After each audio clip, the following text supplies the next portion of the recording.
Hello students, good afternoon all of you. मैं सुरेंद्र कुमार मौर्य स्वागत करता हूं आप सभी का अपने चैनल लर्निंग इनपुट 1 में। आज हम आपके लिए लेकर के आए हैं मैथ के कुछ बेसिक क्वेश्चंस जिसे हम कहते हैं समीकरण, इक्वेशन। आप स्क्रीन पे देख सकते हैं समीकरण, जिसमें आज हम पढ़ने वाले हैं चर, अचर, व्यंजक और पद के बारे में। आपको बता दें कि ये समीकरण जो इक्वेशन है ये किसी भी क्लास से बिलोंग नहीं करता। मतलब आप 5th में पढ़ते हो, 6th में पढ़ते हो, 7th में, 8th में, 9th में, 10th में, तो समीकरण जो है वो हर प्रकार की बुक्स में दिए जाते हैं, सभी में आते हैं। तो समीकरण को हल करने के लिए जैसे आप पिछली कक्षा में पढ़ रहे हो, 6 में अच्छे से नहीं पढ़ा आपने इसके बारे में, और आप डायरेक्ट 9th या 10th में चले गए और उसमें आपको पढ़ना पड़ रहा है, तो आपको पहली बेसिक चीज़ें जो स्टार्टिंग की है, इसको कैसे हल करना है, कैसे सॉल्व करना है, कैसे समझना है, आपको नहीं आती हैं, तो थोड़ी सी प्रॉब्लम होती है कुछ स्टूडेंट्स को। तो आज हम उसी के बारे में अच्छी प्रकार से पढ़ने जा रहे हैं, थोड़ा-सा इसके बारे में डिस्कस करेंगे।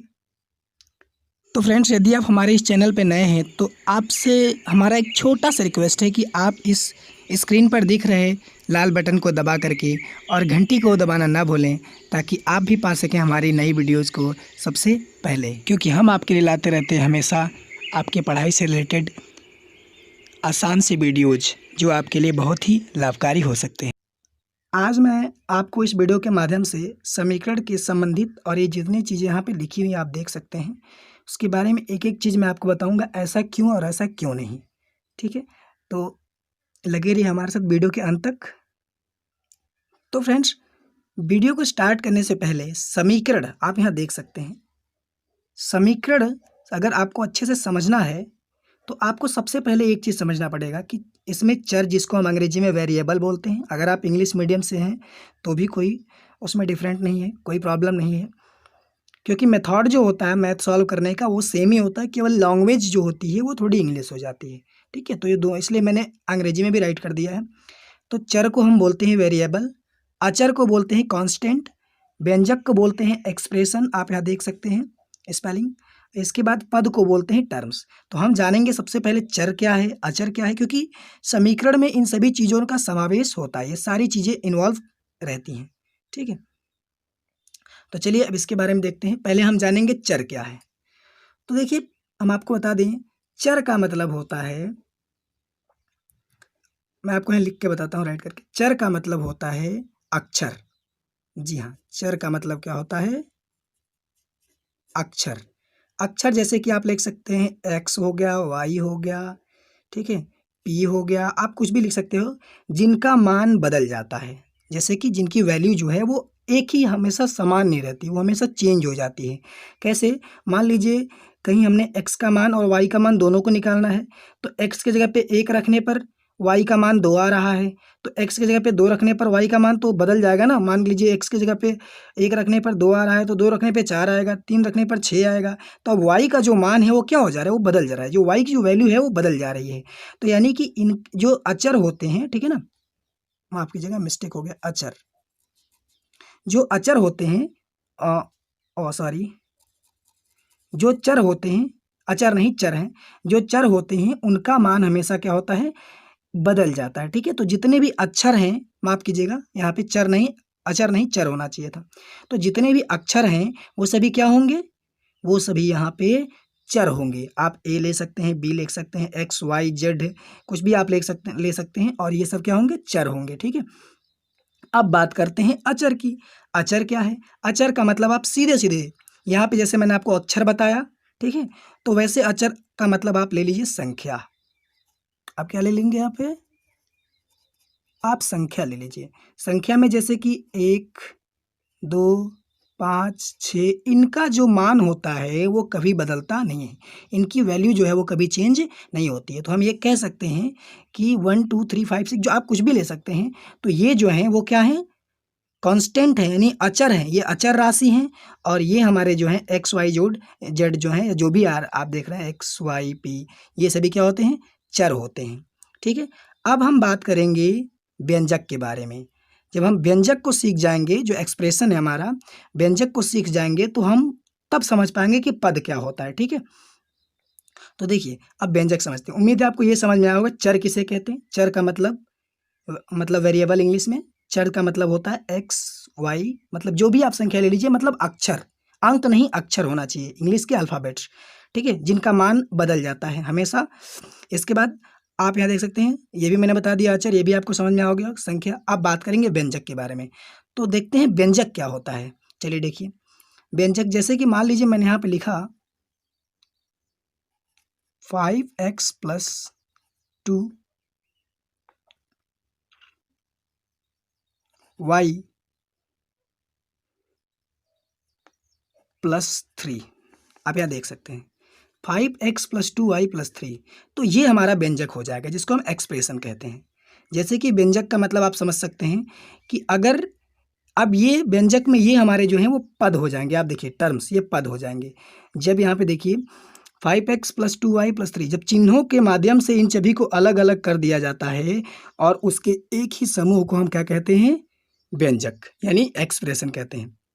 देखिए प्लस प्लस माइनस भी हो सकता था, मल्टीप्लाई भी हो सकता था, कुछ भी हो सकता था, ठीक है, चिन्ह वो मैंने आपको केवल समझाने के लिए ऐसा किया हुआ है। तो इस प्रकार के जब बनेंगे तो ये क्या हो जाएगा, ये बन जाएगा हमारा व्यंजक, ठीक है, ये व्यंजक है। अब बात करेंगे पद के बारे में कि टर्म क्या होता है। पद, पद आप देख सकते हैं कि व्यंजक जो होता है वो एक पद, दो पद, तीन पद, यानी एक पदीय, दो पदीय, ठीक है, त्रिपदीय होता है। तो आप यहाँ देखिए अब पद क्या होता है। जैसे कि मान लीजिए यहाँ 5x दिख रहा है आपको, फिर यहाँ पे 2y दिख रहा है, फिर यहाँ पे 3y दिख रहा है। तो ये देखिए मार्क्स के द्वारा, यानी चिन्हों के द्वारा इन्हें अलग अलग किया गया है। तो ये जो आपको चिन्ह दिख रहा है, चिन्ह के एक तरफ ये जो 5x दिख रहा है, इसको पहला पद बोलेंगे, ये एक पद हुआ। और ये जो 2y दिख रहा है आपको, ये दूसरा पद हुआ। अब ये नहीं कि आप 2y को अलग अलग गिनना शुरू कीजिए, 2 अलग y अलग, देखिए इनके बीच में कोई चिन्ह नहीं है, ठीक है, तो ये इनको हम एक ही गिनेंगे, ठीक है। तो ये पहला पद और ये दूसरा पद और ये तीसरा पद। ध्यान रखिए 5x अगर लिखा हुआ है तो इसका मतलब ये x क्या है, अब आप यहाँ देख सकते हैं, ठीक है। x क्या है हमारा, x यहाँ पे हमारा है, यहाँ पे देखिए वेरिएबल यानी चर है, चर, इसकी वैल्यू हमें निकालनी है, ठीक है। अब यहाँ आप देख सकते हैं कि 5x लिखा हुआ है, अर्थात ये है कि ये 5 जो है वो x से गुणा कर रहा है, लेकिन यहाँ पे कोई डिजिट नहीं है, अंक नहीं है। अंक होता तो हम गुणे का चिन्ह लगाते, लेकिन यहाँ पे गुणे का चिन्ह नहीं इसलिए लगा रहे हैं क्योंकि ये यहाँ पे क्या है, चर है। यहाँ पे भी आप y देख सकते हैं, अक्षर है, तो ये भी क्या है, चर है। लेकिन ये दोनों क्या हैं, ये दोनों हमारे 5 और 2 और 3 जो भी हैं ये हमारे अंक हैं। तो जब अंक है तो क्या होंगे, संख्या है तो क्या होंगे, ये अचर होंगे, यानी कांस्टेंट होंगे, ठीक है। तो ये तो हमारा पूरा एक ही में अगर हम लें सबको तो ये व्यंजक हो जाएगा, एक्सप्रेशन हो जाएगा। लेकिन अलग अलग लें तो ये एक पद, ये दो पद और ये तीन पद, ठीक है। तो आप समझ गए कि पद क्या होता है। तो इन्हीं को हम कहते हैं टर्म्स, ठीक है। तो इसमें कितने पद हैं, 1 2 3, आप देख सकते हैं पद यहाँ पे हो गए कितने। तो आप देख सकते हैं इसमें पद कौन कौन से हैं। एक पद है 5x, ठीक है, पहला टर्म। फिर दूसरा हम लिख सकते हैं 2y, ठीक है, और इसके बाद तीसरा जो है वो 3 है, ठीक है। तो अब यहाँ पे देखेंगे ये हो गया। अब हम जानेंगे, इन सभी को जानने के बाद अब हम समझते हैं कि समीकरण क्या है। समीकरण का मतलब देखिए, समीकरण यही वाला लेते हैं, इसको छोड़ देते हैं, ठीक है, केवल 2 ही लेते हैं। तो मान लीजिए समीकरण के लिए हम लेते हैं, यहाँ पे मैंने लिया 5x + 2, ठीक है, मैंने 2 ही लिया केवल। इसके बाद मैंने ले लिया =, यहाँ पे मान लीजिए मैंने ले लिया 15 ले लिया, ठीक है, कुछ भी आप राइट करते हो, समझाने के लिए मैं आपको बता रहा हूँ। तो आप देखिए 5x + 2 = 15। अब ये पहले तो व्यंजक था, ये देखिए अगर जब ये इक्वल का मार्क नहीं लगा था, बराबर का चिन्ह इसमें नहीं लगा था, तो पहले ये क्या था, पहले ये हमारा था व्यंजक, जैसे कि मैंने ये बताया ये व्यंजक था। लेकिन जैसे ही बराबर यानी समता, बराबर का चिन्ह लगा और इसके बाद 15 आ गया, तो इसका मतलब ये हो गया क्या, समीकरण। अब ये समीकरण हो गया। अब इसे हमें हल करना है, तो हम जानेंगे कि हल कैसे करें, आगे क्या होता है समीकरण, उसमें करना क्या होता है। तो ये समीकरण क्या बता रहे हैं, देखिए इसमें दो साइड हैं, बराबर के इधर आप देख सकते हैं, इसको हम बोलते हैं लेफ्ट, L से लेफ्ट, H से हैंड, S से साइड, लेफ्ट हैंड साइड। और आप बराबर की तरफ देख सकते हैं R से राइट, H से हैंड, S से साइड, राइट हैंड साइड। अगर हिंदी में हम देखें तो ये हमारा हो जाएगा बायां पक्ष, ठीक है, हमारे बाएं तरफ है ये हाथ के, तो ये हमारा हो जाएगा बायां पक्ष। और ये हमारा जो है ये हो जाएगा हमारा दायां पक्ष, ठीक है। तो ये हो गया हमारा दायां पक्ष। अब ये कहना क्या चाहता है समीकरण? समीकरण हमसे क्या कहना चाहता है? क्यों इसे हल करना है और क्या पता लगाना है? देखिए, कह रहा है 5x, मैंने आपको पहले ही बताया था कि अगर बीच में कोई एक चर है और एक अचर है, यानी एक अ, वेरिएबल है और एक यहाँ पे कांस्टेंट है। अगर दोनों के बीच में कोई चिन्ह नहीं है तो हमेशा हम क्या मानते हैं? गुणा, मल्टीप्लाई, ठीक है? इनटू जिसको बोलते हैं। तो ये गुणा है। कह रहा है कि 5 है और x कोई संख्या है। 5 है और x कोई संख्या है, तो 5 उस संख्या से गुणा कर रहा, उस संख्या से गुणा कर रहा है और उसमें 2 जोड़ देने से 15 आ जा रहा है। 15 के वो बराबर हो जाएगा। तो इसको हल, वो कौन सी संख्या है जिसे 5 से गुणा कर देने पर और फिर उसमें 2 जोड़ देने पर क्या आ जाएगा? 15 आ जाएगा। तो यही हमारा समीकरण हमसे कहता है। इसी प्रकार हम इसको हल करते हैं, ठीक है? तो ये फिलहाल इसमें तो अभी एक ही चर है, 2 चर भी हो सकते थे। फिलहाल हम अभी एक ही चर वाला सीखेंगे, ठीक है? चलिए, तो आप समझ चुके होंगे समीकरण क्या चाहता है। समीकरण कहने का मतलब कि 5x कोई संख्या, इसी की वैल्यू हमें पता करनी होती है कि 5 है, x से 5 है, ये x कोई संख्या है। अब यही पता लगाना है वो कौन सी संख्या है जिससे 5 गुणा कर रहा है और प्लस जितना आ रहा है उसमें 2 जोड़ देने पर 15 के बराबर हो जा रहा है। तो दोनों पक्ष बराबर होने चाहिए। तो आइए, समीकरण को हल करने से पहले हम कुछ समीकरण बनाना सीख लेते हैं कि अगर हमें इस प्रकार से शब्दों में दिया गया है लिख करके बुक में और उसे कहा गया है कि इसे समीकरण के रूप में लिखिए और तब हल कीजिए, तो पहले हम इसको समीकरण के रूप में लिखना सीख लें, फिर इसको हम हल करेंगे। चलिए, तो पहले फर्स्ट वाला थोड़ा सा लंबा है, तो अगर आप यहाँ से स्टार्ट कर सकते हैं।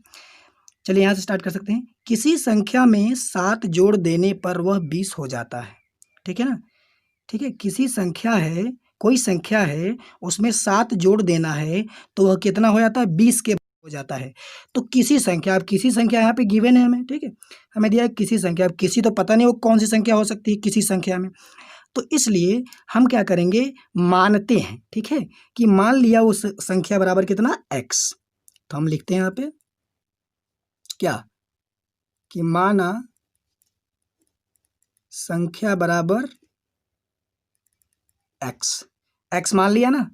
तो अब x मान लिया। अब देखिए क्या कर रहा है, किसी संख्या में 7 जोड़ने पर, तो कोई संख्या तो आ गया, x मान लिया वो संख्या, उसमें मान लिया संख्या, किसी संख्या तो हमें पता नहीं था किस में जोड़ना है 7, हमने x मान लिया, y मान लिया, z कुछ भी आप मान सकते हैं, प्लस में 7 ऐड कर दिया, ठीक है?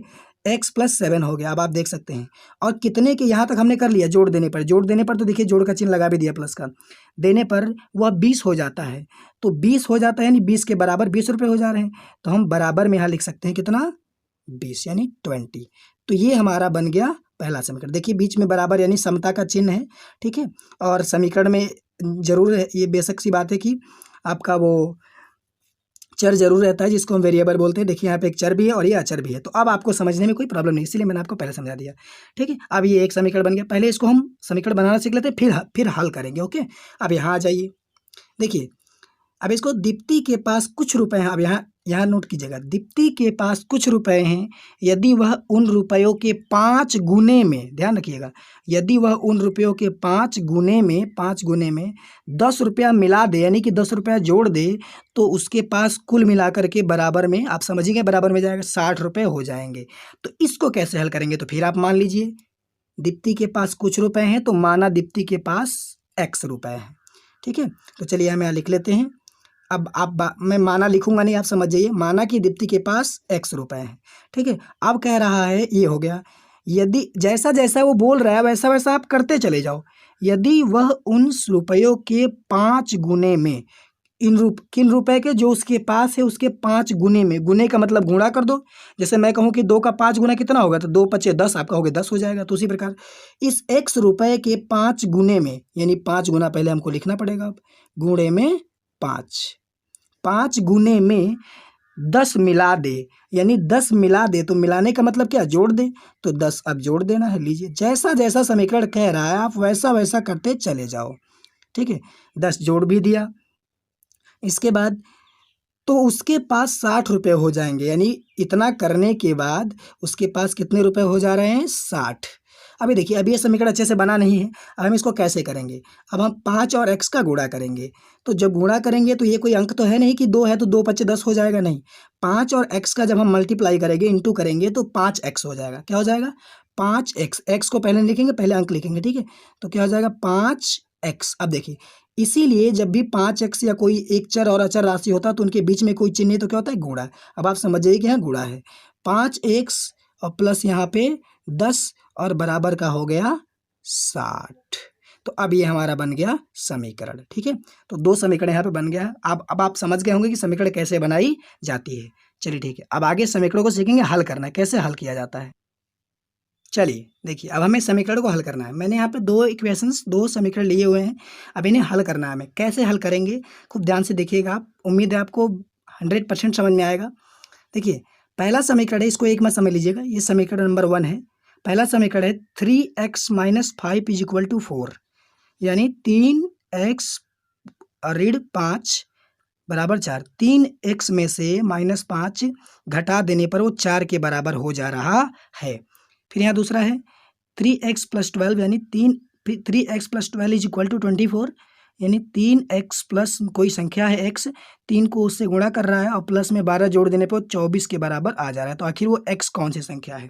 ठीक है, तो चलिए इसके बारे में अब इसको हम हल करते हैं। तो इससे पहले मैं आपको कुछ चीज़ें बताना चाहता हूँ जिसमें आपको बहुत मज़ा आने वाला। आप देखिए, मैं आपको बता रहा हूँ, दूसरी जगह बताता हूँ। देखिए, यदि कोई संख्या 2 पक्ष होते हैं ना, मैंने आपको बताया ना, इसमें कितने होते हैं, 2 साइड्स होते हैं। एक होता है LHS, ठीक है, लेफ्ट हैंड साइड, और दूसरा होता है RHS, राइट हैंड साइड। जिसे हम बोलते हैं यहाँ हिंदी में बायां पक्ष, और इसको क्या बोलते हैं, दायां और पक्ष। ठीक है, तो अगर कोई संख्या इस साइड में, ये बराबर का चिन्ह है ना, बराबर के चिन्ह में अगर कोई संख्या प्लस में हो, ठीक है, वैसे तो प्लस लिखा नहीं जाता है, मान लीजिए मैंने लिया +4, तो अगर वो संख्या इधर आ रही है तो वो हो जाएगी -4। क्या हो जाएगी, ये संख्या कूद के इधर आएगा इधर से, तो अगर कोई संख्या इधर प्लस का है, इधर आएगा तो माइनस का हो जाएगा। तो ठीक इसका उल्टा कर लीजिए, अगर कोई संख्या इधर माइनस का है तो इधर आएगा तो क्या हो जाएगा, प्लस का हो जाएगा। अब यहाँ देखिए, मान लीजिए मैंने लिख दिया यहाँ पे गुणे 4।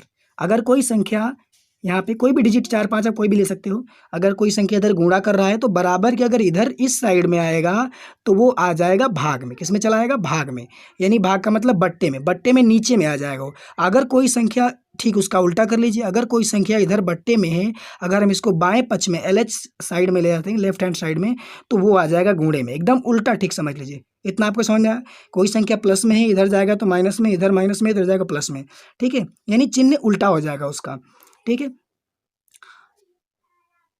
और दूसरी चीज, हम क्या करते हैं, समीकरण हल करते समय ये ध्यान रखते हैं कि हम चर को एक तरफ, मतलब कि x y z कुछ भी होता है, उसको एक साइड में रख लेते हैं। अगर वो अलग अलग हो फिर भी कोई दिक्कत नहीं, उसको यानी अक्षर को एक तरफ कर लेते हैं। और अगर डिजिट दिया हो 1 2 4 3 कुछ भी दिया हो, यानी कहने का मतलब जो हमारा चर होता है वेरिएबल, उसको एक तरफ करते हैं, हमारा नियम ये होता है, और अक्षर को एक तरफ। और यही हमें इधर से उधर करने में हमारा जो है, ये इसको हम पक्षांतर कहते हैं। और इधर से उधर, इस साइड से लेफ्ट हैंड साइड से राइट हैंड, या राइट हैंड साइड से लेफ्ट हैंड साइड में ले जाने से ही जो हमारा होता है, प्लस का माइनस, माइनस का प्लस, और गुणे का भाग और भाग का गुणा हो जाता है। ठीक है, तो इतना आप समझ गए, समझ लीजिए आपको समीकरण लगाना आ गया। चलिए अब हल करते हैं।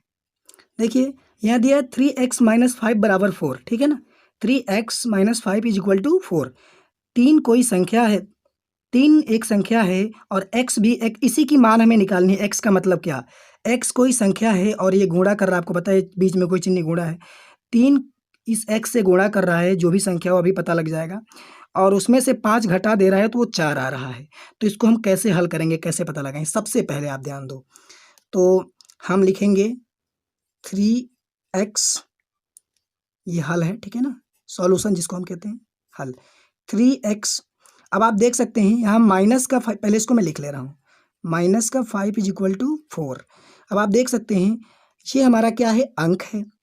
अब मैंने बोला अंक को अंक के तरफ करना है, तो ये -5 है, इधर आएगा ना, अब इधर इस साइड में आएगा। ठीक है, आपको पता नहीं, लेफ्ट हैंड साइड है और बराबर के उधर ये राइट हैंड साइड है, बायां पक्ष दायां पक्ष, इसको इधर ले जाइए। ठीक है, तो 3x तो बेचारा यहीं छूट जाएगा। ठीक है, अब बच गया बराबर। अब इस -5 को कुदा करके इस साइड ले आते हैं, तो 4 जहाँ है हमारा 4 वहीं रहेगा।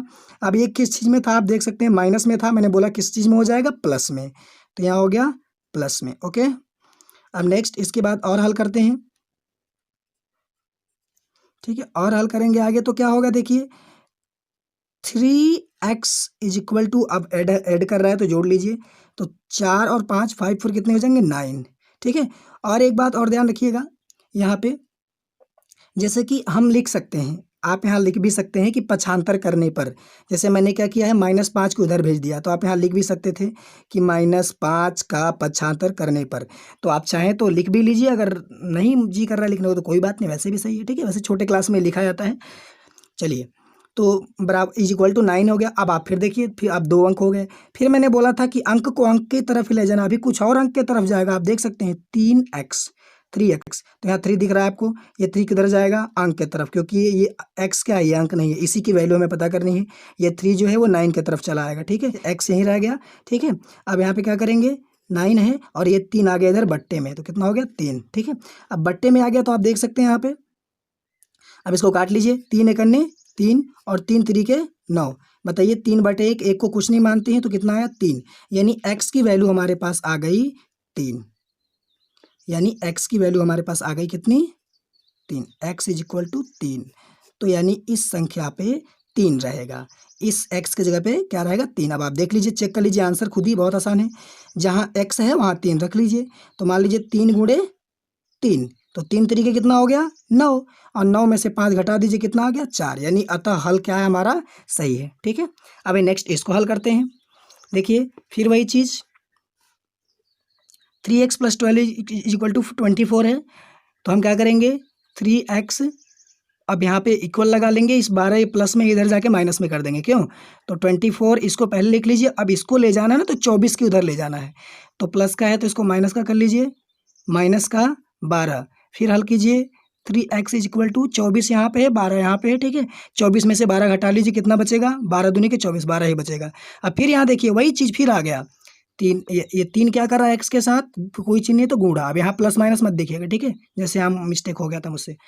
तो अब यहाँ पे 3x बराबर 12 है। अब आप देखेंगे यहाँ पे ये 3 यहाँ क्या कर रहा है गुणा, मैंने क्या बताया, इधर आके बट्टे में चला जाएगा, भाग हो जाएगा, तो x बेचारा अकेला बच गया है, छोड़ के जा रहा है इसको, तो क्या हो जाएगा 12/3, यानी 12/3। फिर काट लीजिए, 3 एकन्ने 3, 3 चौके 12, भाग देने पर, 3 से भाग देने पर x बराबर कितना हुआ बताइए, 4/1 है। 4/1 जब आएगा, एक अगर नीचे बट्टे में 1 होता है उसका मतलब कुछ नहीं, 4 ही होता है। ठीक है ना, ऊपर वाला लिखेंगे, क्योंकि हम किसी भी संख्या को बट्टे 1 लिख सकते हैं और वो हटा भी सकते हैं। तो x इज इक्वल टू कितना आया 4, तो आप यहाँ देख सकते हैं x is equal to 4, x is equal to 4 है, तो आप यहाँ, अब यहाँ 4 आप रख लीजिए। अब देखिए क्या 24 आ रहा है क्या, तो देखिए x की वैल्यू अगर चेक करना चाहते हैं आप तो हल करके भी चेक कर सकते हैं, वीडियो काफ़ी लंबी हो जाएगी ना, इसीलिए मैं हल नहीं कर रहा हूँ, डायरेक्ट रख रहा हूँ। मान लीजिए यहाँ x है, इस x को x बराबर 4 आया है, तो जहाँ इसमें x दिख रहा है वहाँ 4 रख दीजिए। 3x है, यानी बीच में गुणे का चिन्ह, अंक रखोगे तो गुणा लगाना ही पड़ेगा, तो 3 और यहाँ गुणे 4 रख लीजिए, 3 चौके 12, सॉरी 3 चौके यहाँ रखिए, 3 चौके 12, तो 12 हो गया, 3 चौके 12 और प्लस यहाँ पे 12, 12 12 कितने हो गए 24, यानी दोनों पक्ष बराबर है। हम लिख सकते हैं यहाँ पे, आप लिख लीजिएगा, अतः दोनों पक्ष बराबर है, अतः हल क्या है सही है। ठीक है, चलिए 2 और लेते हैं। तो देखिए 2 एग्जाम्पल्स और यहाँ और हमने यहाँ पे लिया हुआ है, इसको हम सॉल्व करेंगे। ये थोड़ा सा देखिए थोड़ा हटके है उन सभी से, दोनों एग्जाम्पल से जो थोड़े ईजी थे, लेकिन ये भी बहुत ईजी है, आप आसानी से देख सकते हैं। देखिए सबसे पहले यहाँ लिखा हुआ है 5y + 2 is equal to 3y + 8। अब दो जगह यहाँ पे देख सकते हैं, यहाँ पे जो है वेरिएबल लिखा हुआ है, यानी जो चर है हमारा वो दो जगह है। अब दोनों को y की वैल्यू हमें पता करनी है, आखिर y की जगह पे कौन सा चीज़ है।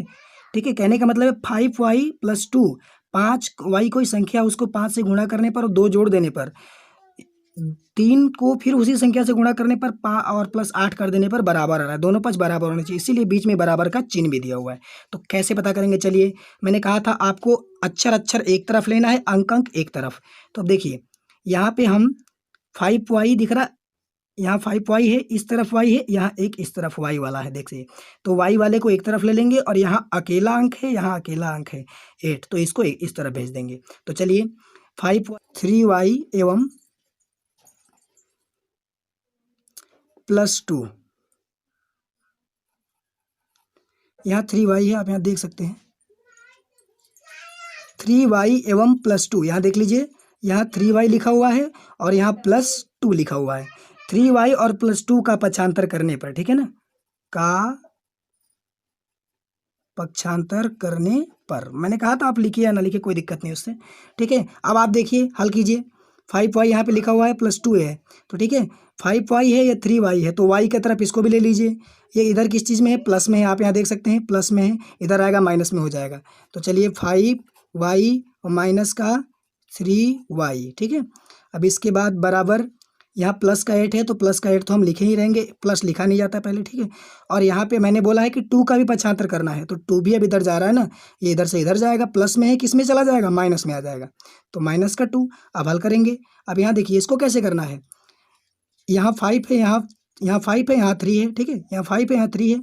y इस 5 का के पास भी है और इस 3 के पास भी y है, दोनों के पास y है, बीच में माइनस का चिन्ह है, हम माइनस कर देंगे।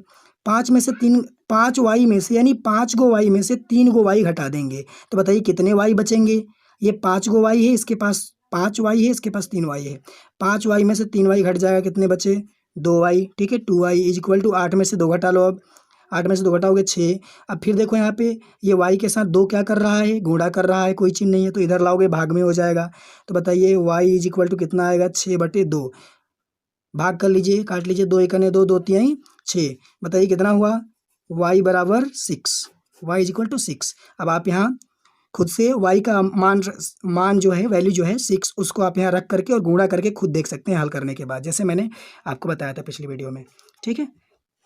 अब इसमें हल करते हैं। अब यहाँ देखिए x/3 - 7 = 4, कोई x संख्या है उसको 3 से भाग देने पर और माइनस जितना आता है उसमें 7 घटा देने पर 4 हो जाएगा, बताइए वो x संख्या कौन सी है। तो चलिए हल कर लेते हैं।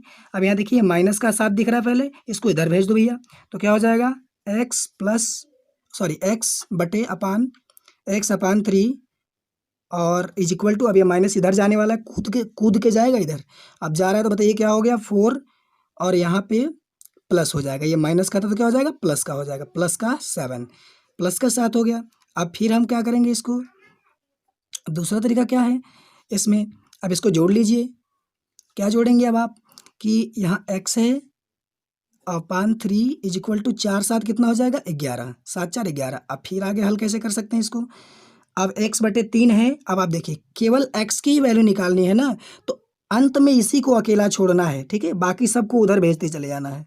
तो अब x/3 बराबर 11 है, तो आप देख सकते हैं यहाँ पे कि 3 जो है ये यहाँ क्या कर रहा है, बट्टे में है, मैंने आपको बताया था ना पहले, ये यहाँ बट्टे में है, यानी भाग कर रहा है, बट्टे का मतलब भाग, ये भाग कर रहा है। अब इधर भाग कर रहा है, उधर क्या करेगा, उल्टा करेगा, उसका गुणा, भाग का उल्टा क्या है गुणा, इधर जाके गुणा कर देगा। तो चलिए x यहाँ छूट गया, 3 को इधर ले लेते हैं, तो क्या हो जाएगा 11 पहले सही है, गुणा कर देगा आकर के 3, ये 3 आकर के यहाँ पे गुणा कर गया 11 में, ठीक है। तो बताइए x इज इक्वल टू 11 तियाँ 33, 11 तियाँ 33, माफ़ कीजिएगा। अब आप यहाँ पे देखिए x की वैल्यू कितनी आई 33, अब x की वैल्यू 33 आ गई। अब आप देख सकते हैं कि यानी x की जगह पे क्या होगा 33 होगा, मैं इसको हल करके भी दिखा दे रहा हूँ, ठीक है। अब कैसे इसकी उत्तर की जांच हम स्वयं कर सकते हैं, देखिए समीकरण हमें क्या दिया गया था, x/3 माइनस का 7 बराबर का 4 होना चाहिए। x की वैल्यू हमें क्या मिली थी 33, तो जहाँ x है ऊपर वाले में सवाल में वहाँ 33 रख देंगे। तो चलिए x की जगह मैंने रख दिया 33 और यहाँ पर रख दिया 3, तो बाकी को ऐसे हमने as it is write down कर लिया। फिर 4, अब आप देखिए 4 आना चाहिए, 3 एकन्ने 3 और 11 तियाँ 33 हो गया ना, बटे में 1 है, कुछ नहीं मानते हैं, यहाँ 11 है, यहाँ -7 है, क्या बचा है 11 - 7 बराबर का 4। अब बताइए 11 में से 7 घटा दीजिए, कितना बचेगा, 7 4 11 होता है, तो 4 बराबर 4, अतः दोनों पक्ष क्या है, दोनों पक्ष आप देख सकते हैं, दोनों पक्ष यहाँ पे बराबर है, अतः हमारा हल सही है, आप लिख लीजिएगा ये, ठीक है। तो आज की वीडियो में बस इतना ही, उम्मीद है अगर आपको वीडियो पसंद आएगी तो प्लीज़ एक लाइक और कमेंट और चैनल को सब्सक्राइब जरूर कीजिएगा, ठीक है। तो अब आगे की कुछ जो इससे भी टॉप वाले हैं समीकरण उसको नेक्स्ट वीडियो में बताया जाएगा, ठीक है। धन्यवाद।